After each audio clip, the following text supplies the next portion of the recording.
How to Create a Glitch Monologues Season 26 Chapter 1. This is Season 26 of How to Create a Glitch in the Matrix Monologues Episode 1. In this episode, we will be talking about what is actually happening when we inhibit an impulse, substituting another rhythm. To start out, every inhibited impulse happens, ultimately, whether it happens in our observation or in the observation of another. This means that when we inhibit an impulse, what we are doing is separating our consensuality from the consensualities of others, producing a dissonant consensuality. In these moments, we think we are watching a TV show or reading the news, but in fact, what we are doing is acting out our impulses in others' parallel realities. So, let me unpack this. Imagine you are sitting with a friend in a coffee shop.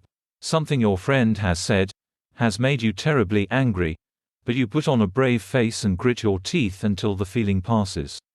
Then, you excuse yourself and go to the washroom. You take your time in the washroom, say 15 minutes. You come out and your friend says they have to go. You say goodbye and go home. For the next 2 hours, you watch a show on Netflix. Now, in some divergent reality, parallel to your own, those 2 hours are spent engaged in a brutal fight with your friend, resulting in nearly coming to blows. During this fight, you effectively terminate the friendship. But you don't remember any of this.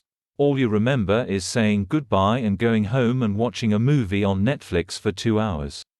How does this work? Your non-consensuality is composed of the impulses you repress. It exists just at the limits of your attention or perception. This means that after you went to the bathroom, another you stayed outside, and the first 15 minutes of the argument happened in the cafe, before the pair of you were asked to leave. The argument continued outside near the exit to the south. Actual you waits 15 minutes and leaves by the other door. You don't see parallel you fighting with your friend. As a result of this fight, you don't hear from your friend for 6 months. All the while, you just think that you lost touch with them. But the reality is a bit more odious. This is to say, that time flows differently in the parallel reality. You may think that you stayed in the washroom 15 minutes, but it may actually have been 2 hours. During that time, you were in a dissociative state, reading the news or watching a film on Netflix on your phone. Thus, it makes sense that since time flows differently during these dissonant consensualities, our bodily rhythms will reveal the actual timing of what is occurring. If you don't eat for 2 hours, you may become hungry, even though you had a meal prior to going to the washroom, and in your observation only 15 minutes have passed. Thus, our bodies reveal their entanglement with the parallel reality even if we do not. So, what does this tell us about the bodily rhythms and the equations of the last season? It tells us that the equations we have devised show changes in periods and task times precisely because of these consensual bubbles.